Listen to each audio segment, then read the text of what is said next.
एक ऋषिराज निकले चले जा रहे, रास्ता से कहीं से भ्रमण करके आ रहे हैं और एक राजा अपनी सेना को लेकर के जा रहे हैं और देखा ये महात्मा लगता है पैसा वाला है और पैसे वाले को देख करके लुटेरे खड़े हो जाते हैं और देखा अपना नहीं गया और अपना सेना को आगे बढ़ा दिया, जाओ बाबा से कर लेकर आओ। और जब आगे बढ़ गए कहने लगे बाबा, कहने लगे बाबा वाला यहाँ से कौन आ रहा है, आइए। बच्चा इतने तेज क्यों चीख रहे हो? अरे बाबा हमारा तो काम है तेज चीखना और जिसके सामने बैलेंस बना के जाएंगे तभी पैसा निकल के ऊपर आ जाएगा। बोले हो ये क्या है? बच्चा पैसे का क्या करेगा? अरे तुझे खाना खाने को ईश्वर ने दे दिया है, रहने को मकान दे दिया है और फिर पैसे का क्या करेगा? कहने लगे बाबा मुझे पता नहीं है और वो राजा खड़े हैं अपनी टोली ले, आप उनसे पूछ लो। उन्होंने क्या मंगाया है? बोले कर मंगाया है। बोले ये क्या होता है? अरे बाबा ये भी नहीं जानते हैं। कहने लगे हम नहीं जानते, हम जानना चाहते हैं। कहने लगे ये कर है पैसा दे दो वरना राजा तुम्हें कोई न कोई झंझट लगा देगा। कहने लगे बात तो ठीक है, राजा के पास साम दाम दंड भेद चारों नीति हैं और कहीं न कहीं उलझा देगा। खैर बात तो ठीक है, अब तेरी भी बात मुझे मानना पड़ेगी, लेकिन चल ठीक है और जो मेरे पास है वो दे देता हूँ। उन्होंने कहा जो मेरे पास है वो दे देता हूँ। अरे क्या है बाबा तुम्हारे पास? अरे ठहर जा, इतनी जल्दी क्यों कर रहा है? और निकाला, झोली खोलते हैं और झोली में सुई और धागा निकाला, सुई और धागा निकाल के और दे दिया, ले जा। देख रहा है सामने वाला ये बाबा को क्या हो गया है? मैं कर मांग रहा हूँ और ये सुई धागा दे रहा है। अरे क्या देख रहा है इसको? अरे ये बहुत कीमती चीज है बच्चा। कीमती? हाँ, कपड़ा फट जाए रास्ता में इसे सिल दो, अगर शरीर फट जाए तो इसे सिल दो। और राजा के बहुत काम आएगा क्योंकि राजा अंधा हो गया दौलत में। ये नहीं देखता है साधु संतों से कर नहीं लिया जाता है, उनकी सहायता की जाती है। और जब दौलत में अंधा हो गया है तो ले जाओ, ये दे देना। बोले इसका क्या होगा? बोले चलो नहीं समझा देता हूं, तुम नहीं समझ पाओगे। और जाकर के संत जी चल के गए राजा के पास और राजा ने अहंकारी ने प्रणाम नहीं किया क्योंकि कर लेना है, और प्रणाम नहीं किया तो संत जी का पारा और चढ़ गया और पारा चढ़ गया। कहने लगे कहो ऋषिराज कैसे आए हैं? कहने लगे तुम्हें कर देने आया हूँ, लाइए। और जैसे सुई धागा बढ़ाया, बोले इसका क्या करूं? अरे राजन इसको बहुत काम आएगा, तुम्हारे काम में आएगा। मेरे क्या काम आएगा? अरे ये बहुत काम आएगा। ये कहाँ काम आएगा? जहाँ कोई काम नहीं आएगा। यहाँ तो सब काम आ रहे हैं तुम्हारे, वहाँ कोई काम नहीं हो, कोई होगा ही नहीं तुम्हारे पास। बोले ऐसी जगह कहाँ है? बोले आगे पता चलेगी। आगे सुई धागा इसलिए ले जाना और संग ले जाना, मर के जाओ तो, क्योंकि वहां जरूरत पड़ गई कफन सिलने की तो कैसे सिलोगे? वहां कोई बेटा नहीं होगा, बेटी नहीं होगी, गाड़ी नहीं होगी, बंगला नहीं होगा, वहां ये साथी नहीं होंगे, तुम्हारे नौकर नहीं होंगे, आपके आज्ञा का पालन कौन करेगा? वहां सिलने का काम ये सुई धागा करेगा, तो ये लेकर के जाना। कहने लगे बाबा ये क्या हो गया है तुम्हें? वहां तो कोई कुछ नहीं ले जा सकता। तो कहने लगे फिर काहे को पागल है वो?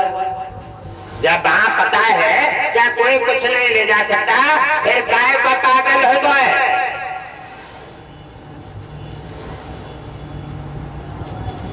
जो नाना प्रकार के अपराध करके और संपत्ति को इकट्ठा कर रहा है, आज जो तुझे पता है क्या कौड़ी लेके नहीं जाएगा।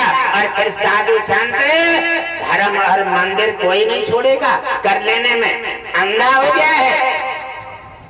एकदम राजा ने सोचा कि ऋषिराज ने बात तो बिल्कुल सही कहा है, और रो करके राजा और ऋषिराज के पैरों में आ गया, और पैरों में आ जाता है। ऋषिराज ने उठाया कि तुझे अकल आ गई, आज ही तो अच्छी बात है, अब तेरा जीवन बच जाएगा और सुई धागा लेके नहीं जाएगा। कहने लगे गुरुदेव हमें क्षमा कर दीजिए, आज आपने हमें ऐसे समय पर हमें शिक्षा दे करके हमारा जो हमारे जीवन में जो विकास दिया है, ये ही साधु संत महापुरुषों का काम है।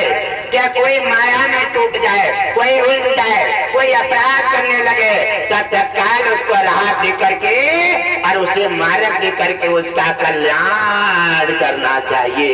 इसीलिए साधु संत भगवान विष्णु साधु संत रूप में धरती पर पधार जाते हैं। इसलिए भगवान विष्णु ने भी आकर के धरती पर साधु संतों का आदर किया है, मान किया है, पैर धोकर पंचामृत लिए हैं और साधु ब्राह्मणों के आरती उतार करके आदर करके और गुरुजनों के मान उनका सम्मान बढ़ा करके उनका आदर किया।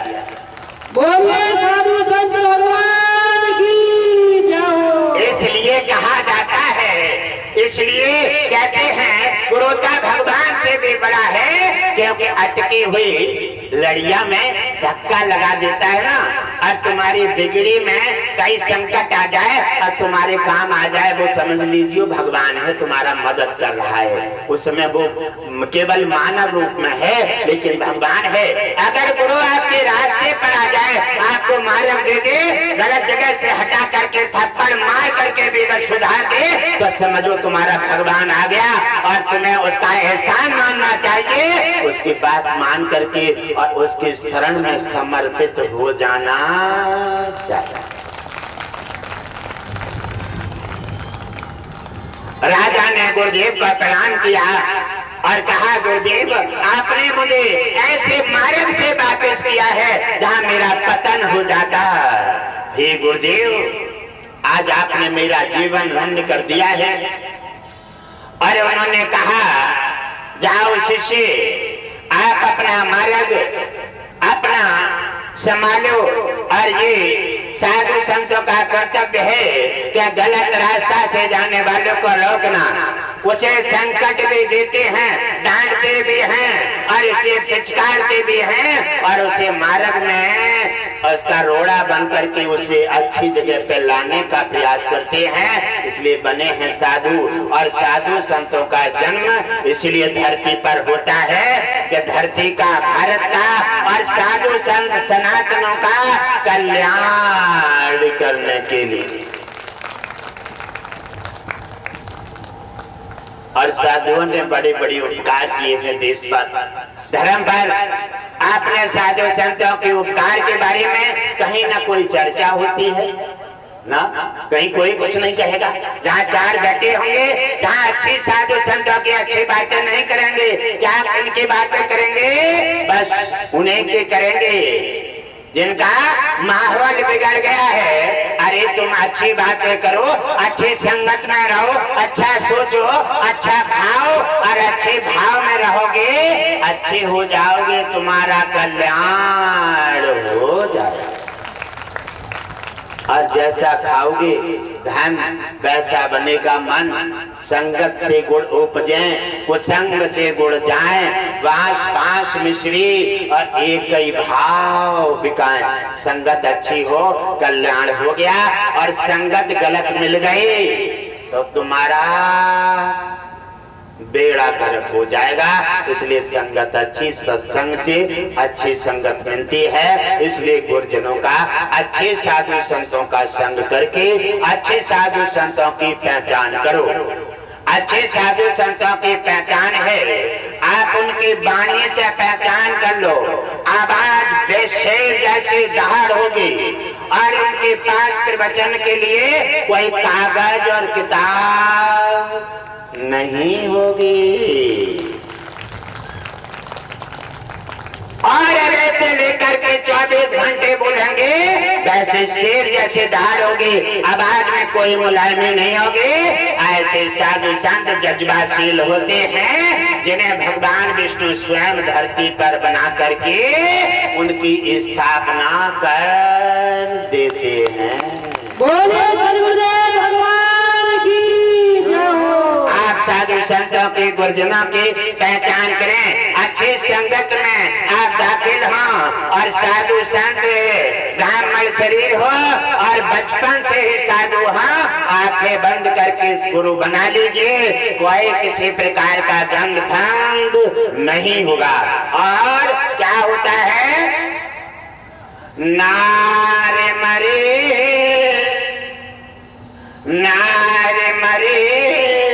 धन संपत्ति नासे,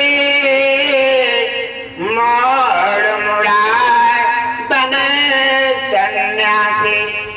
यानी अधवर से नौकरी छूट गई, घर में कुछ नहीं रहा और देख लिया साधन, कपड़े रंग लिए, ये आडंबर कर दिया और डाका डाल के आ रहे हैं। और उनको अगर गुरु बना लोगे तो फिर चक्कर में अपने आप फंस जाओगे, फिर अच्छे गुरुओं पर आप उंगली उठाओगे। इससे क्या होगा, तुम्हारा पुण्य की जगह अपराध शुरू हो जाएगा। हमेशा अच्छे लोगों की बात किया करो, अच्छे संतों की चर्चा किया करो और गलत लोगों का नाम भी जुबान पर मत लाने दो। गलत व्यक्ति का नाम जुबान पर आता है, 10 पाप तुम्हारे सिर पर एडवांस हो जाते हैं। अच्छे साधु संतों की चर्चा की जाती है, 1000 पुण्य तुम्हें स्वतः ही मिल जाते हैं।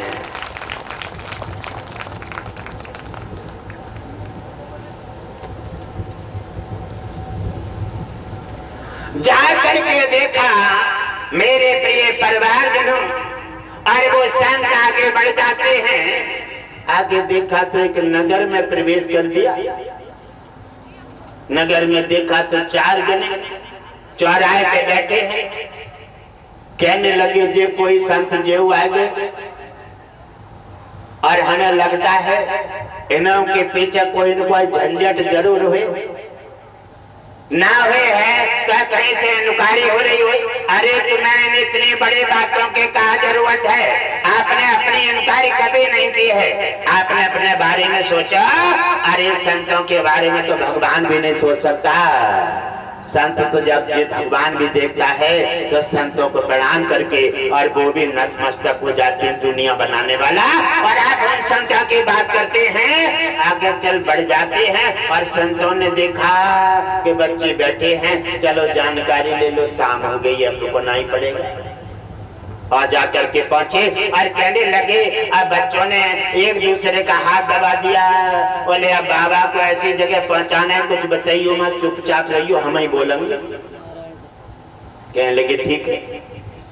बनने लगे, बच्चा हमें शाम हो गई है, कोई अच्छा घर बता दो जहाँ शुद्ध शाकाहारी हो और वहाँ हम रह करके रात व्यतीत करना चाहते हैं। अब कहने लगे, बाबा एक बहुत बढ़िया घर है, बहुत बढ़िया, बहुत धनाट है, बहुत सेवा हो तुम्हारे, यानी मजम्बत बना रहे हैं, बिल्कुल गरीब के घर पहुंचाएंगे।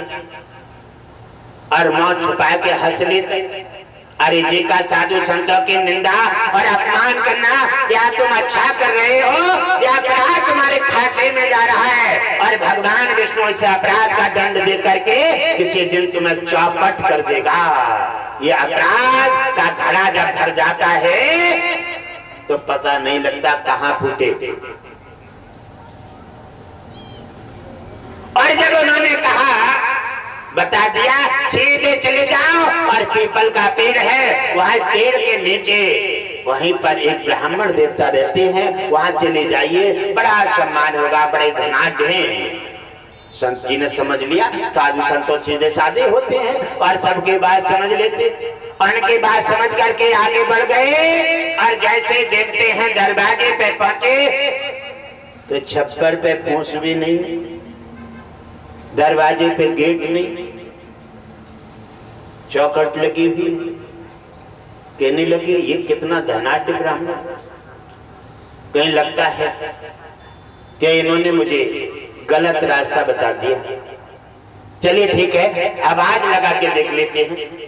आवाज लगाई ब्राह्मण को, और ब्राह्मण नहीं पहले निकल आए और देखा, ओह आज तो हमारे यहाँ संत भगवान पधारे हैं। यह है भाव की चौखट और भाव का दरवाजा, जो कि घर पर एक मुट्ठी आटा नहीं था, और भाव कितना है।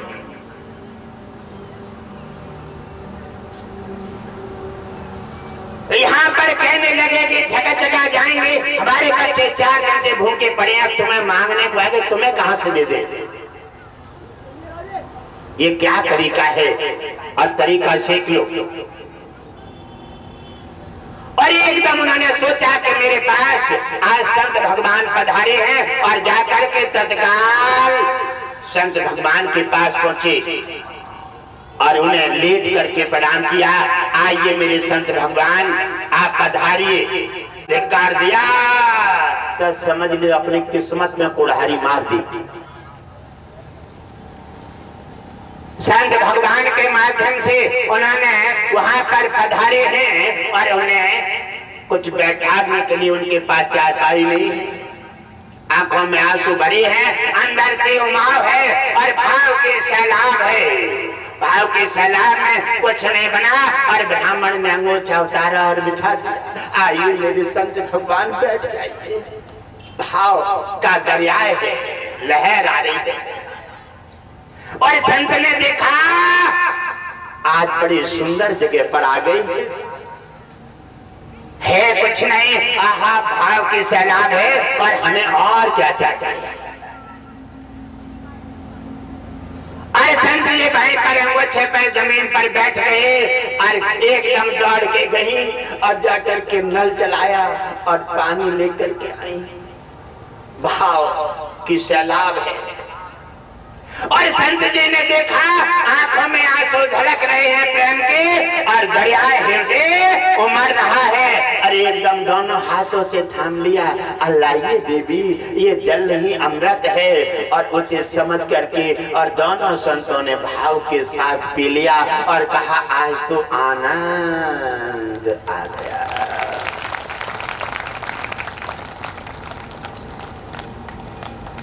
और आनंद के साथ उन्होंने जल का पान किया, और पान करके बैठ गए और आराम से घुसफुस करने लगे। अब इनके लिए भोजन कहाँ से लाओगे, कोई साधन नहीं है। के लिए चिंता मत करो, घर के बच्चों का जो स्कूल जाने का जो साधन रखा हुआ है, और वो बैठ कर लेंगे घर के सब लोग, और बच्चों का बना करके और संत जी का आदर कर दो। उन्हें मालूम नहीं होना चाहिए। और उन्होंने वही बच्चों का जो जाने का जो आटा उटा रखा था, और वो ही बना करके और संत जी को आदर से खिलाया, और बच्चों से कह दिया बच्चे आज घर के कल सब जने व्रत कर लेना, और कल साधन हो जाएगा। कितना भाव है बच्चों में और परिवार में, ऐसा प्रेम जिस परिवार में संगठन बन जाए, वहाँ स्वयं भगवान विष्णु आकर के नतमस्तक होकर के उनका कल्याण कर देता है। बोलिए भक्तवत्सल भगवान की जय। और भाव के दरिया में संत ऋषि मुनि भी खो गए, और खाना खिलाया भाव के साथ। बिस्तर अच्छे नहीं थे, चादर बिछा दी। अंदर से प्रेम का भाव है, लेकिन गरीबी का मारे हुए हैं। संत जी ने कहा चिंता मत करो, अरे ये चादर भी मखमल से अच्छी है, क्योंकि तुमने भाव से ये बिछाई है, आप चिंता मत कीजिए। और वहीं पर संत जी विश्राम में आ जाते हैं, और बारी बारी से उन्होंने चुनाव कर लिया कि संत जी सत्य भगवान को गर्मी नहीं लगने देना है। बारी बारी से कभी पत्नी कभी पति कभी पत्नी हाथ से हवा कर रहे हैं पूरी रात। संत जी को बड़ी भाव के साथ उन्हें आनंद दिया। जब तुम्हारे दिल में छल कपट है और तुम्हारे दिल में ही जब पाप बैठा है तो आगे पाप ही मिलेगा, और तुम्हारे दिल में जब भाव और भगवान का आस्था बैठी है तो आगे चल के तुम्हें भगवान मिलेगा। उन्होंने जाकर के व्यवस्था की और व्यवस्था के सहारे खाना खिलाया और पूरी रात हवा करते रहे, बारी बारी से दिन निकल आया। और सुबह के लिए साधन को कोई साधन नहीं है।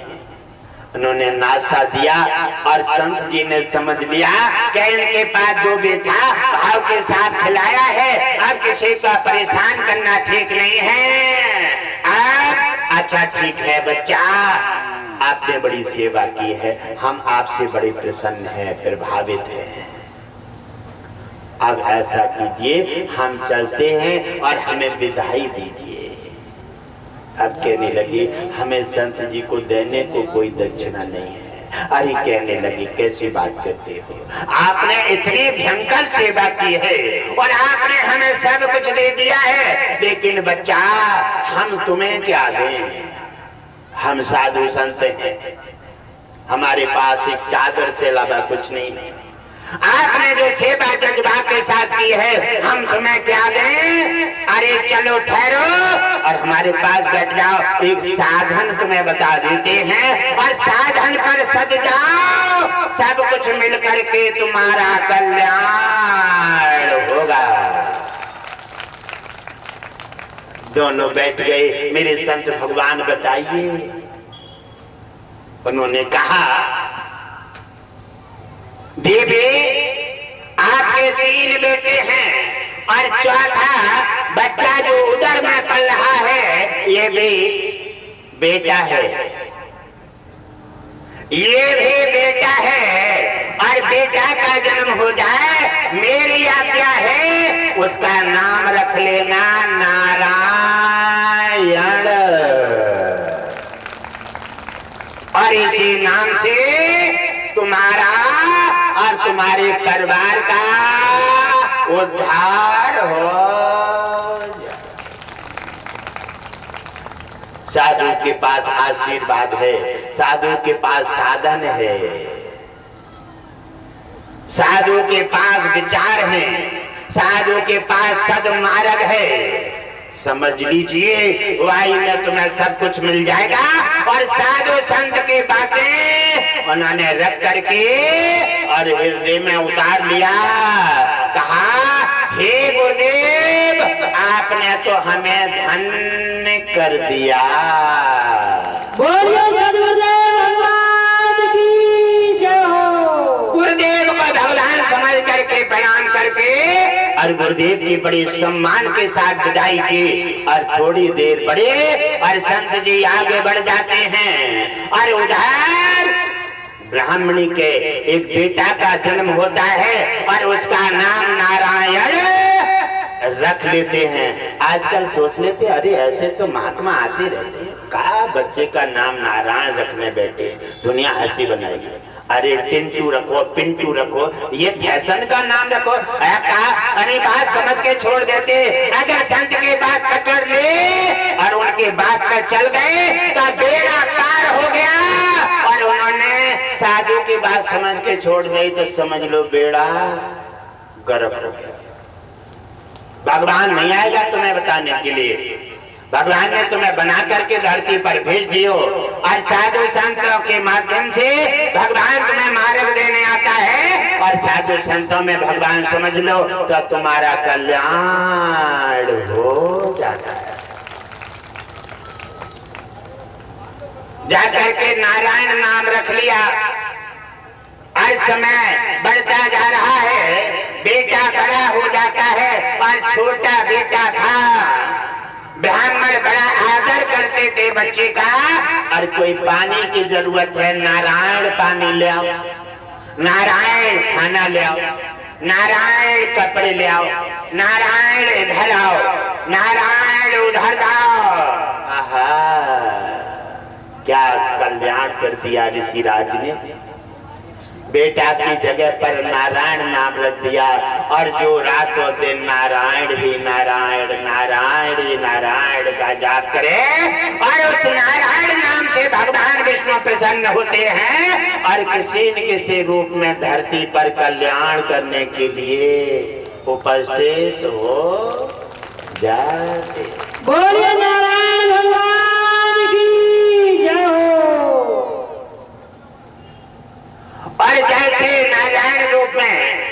एक दिन क्या हुआ कि ब्राह्मण का समय आ रहा है और यमराज की लिस्ट का लेखा जोखा आ गया और यमराज ने कहा जाओ ब्राह्मण का समय पूरा हो गया है और हे दूतो जाओ धरती पर और ब्राह्मण को लेकर के आओ।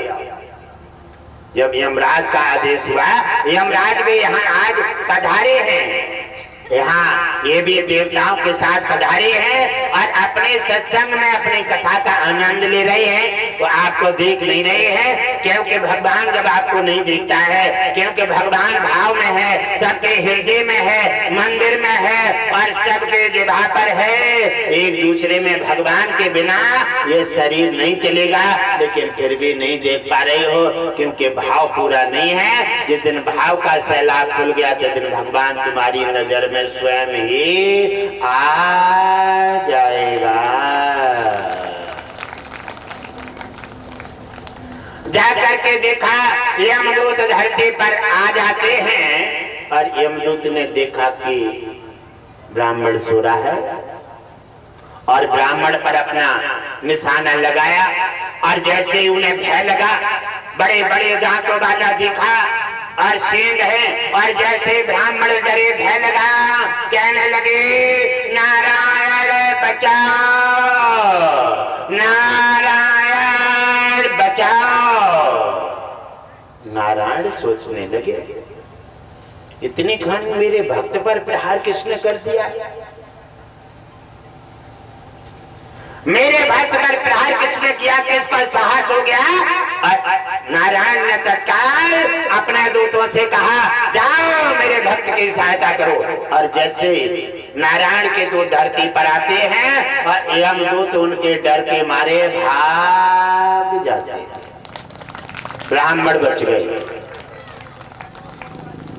और जैसे यमदूत जाकर के पहुंचते हैं, जब उन्होंने मौका देखा यमदूत का और उन्होंने देखा क्या लेके नहीं आए ब्राह्मण को, कहने लगे जिसके स्वयं भगवान विष्णु रक्षा करे उसका किसका साहस है मारने का, मैटने का।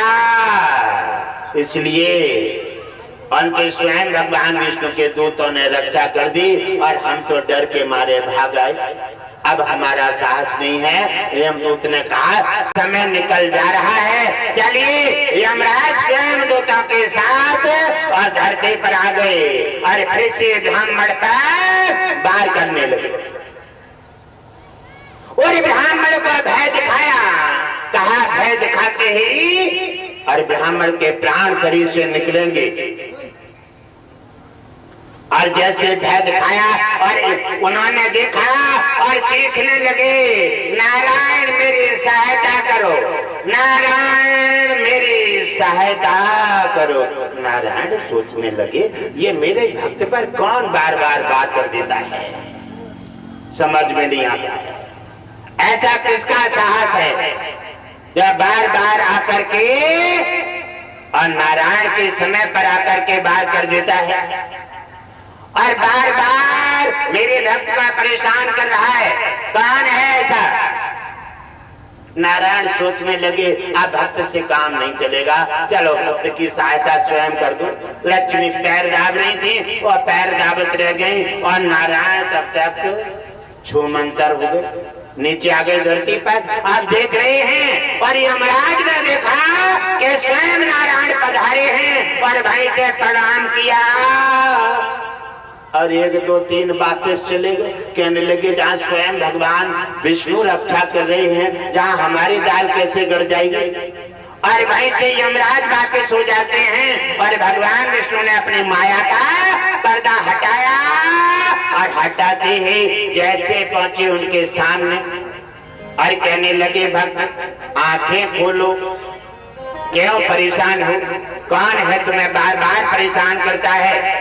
भगवान विष्णु ने कहा यमराज तुम्हारा लेखा जोखा पूरा हो गया है, यमराज तुम्हें लेने आया और जब मेरी कृपा हो गई तो यमराज तुम्हें छोड़ करके वापस चला गया और कहा आज तो तुम्हारी इस नाम के सहारे भाग जाग गए हैं, अब तुम्हें यमराज किसी पल में भी यमराज के रिकॉर्ड से नाम तुम्हारा हट गया, क्योंकि भगवान विष्णु के दर्शन जिससे हो जाते हैं उसके यमराज के रिकॉर्ड से उसका नाम चला जाता है। वह स्वयं यमराज उसे नहीं ले सकता, स्वयं भगवान विष्णु का पुष्पमान में उन्हें मय शरीर के बैकुंठ धाम पधार देते हैं। भगवान विष्णु कहने लगे, हे ब्राह्मण, आज आप नाना प्रकार से भय मुक्त हो गए हैं, अब तुम्हें यमराज से कोई भय नहीं है, यमराज तुम्हारा कुछ नहीं बिगाड़ सकता, और अब हमारे दर्शन तुम्हें प्राप्त हो गए हैं। यमराज के खाते से तुम्हारा जीवन चला गया है, और आप समझ लीजिए, हे ब्राह्मण देव, हम तुम्हें वरदान देना चाहते हैं, क्योंकि हम जिसके सन्मुख आ जाएं हम उसे कुछ देकर जाते हैं, क्योंकि हमारा नाम नारायण है। हम जिसके सन्मुख तपस्या पूरे हो जाते हैं और जिसके सामने आ जाते हैं उसका कल्याण कर देते हैं। सोचने लगे, आज वह गुरुदेव नाम दे गए थे बेटा का, आज वह नाम ने तो हमारे आनंद मंगल कर दिए। आज उसी नाम के माध्यम से भगवान विष्णु पधारे हैं और कहने लगे, हे नाथ कृपा कीजिए। तब भगवान विष्णु ने कहा कि हे ब्राह्मण देव, हम तुम्हें वरदान देते हैं, हम तुम्हें वरदान देते हैं, गरीबी से वंचित हो जाओ, राज्यपाट तुम्हारा इंतजार कर रहा है, अब तुम राजा बन चुके हो। विश्वकर्मा को आदेश दिया कि ब्राह्मण का राज्यपाट बना करके तैयार करो। उधर विश्वकर्मा महल का निर्माण कर रहा है और उधर कहा, हे ब्राह्मण देव, 28,000 साल तक राज्य करो, राज्य करो, और सब तरफ से आपकी इच्छा की पूर्ति होगी और लक्ष्मी की कृपा धन धान्य से हमेशा बरसती रहेगी। आप मन वांछित फल प्राप्त करेंगे और जब आवश्यकता पड़ेगी ध्यान करेंगे तभी हमारे दर्शन तुम्हें प्राप्त हो जाएंगे। कहने लगे, आप तो हम धन्य हो गए हैं। और भगवान विष्णु ने तरह तरह के वरदान दे करके अंदर ध्यान हो जाते हैं और वो जो ब्राह्मण अपना राज्यपाट और सुख का अनुभव करने लगे, हर तरह के सुख शांति और हर तरह के आनंद उन्हें मिलने लगे। उन्होंने भगवान विष्णु का मंदिर बनवाया और उन्होंने कहा, जब उन्होंने हमें सर्वस्व दे करके और जो मानव से और हमें देवता के माध्यम पर पहुंचाया है, हम हमेशा भगवान विष्णु के समर्पित भाव से उनका प्रचार, उनकी सेवा, उनका आदर सत्कार हमेशा करेंगे और जिसके सहारे हमारे सनातन, हमारे देश का कल्याण होगा।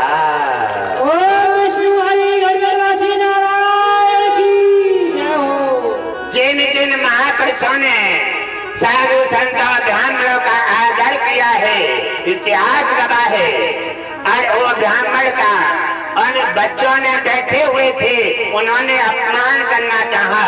ब्राह्मण के पास साधु कौन जाएगा, खाने के लिए नहीं है, ब्राह्मण का भी अपमान होगा और साधु संत क्रोधित होकर के श्राप दे देंगे। उन्होंने सब कुछ उनका बुरा करना चाहा, लेकिन बुरे की जगह पर अच्छा हो गया। उनके लिए उन्होंने भगवान के भाव से संत भगवान कह के पुकारा, तो साधु संत उन्हें भगवान जैसा आशीर्वाद दे करके और भगवान विष्णु उनके घर पर आ गए, कोई कमी नहीं रही, इसी से उनका कल्याण हो गया।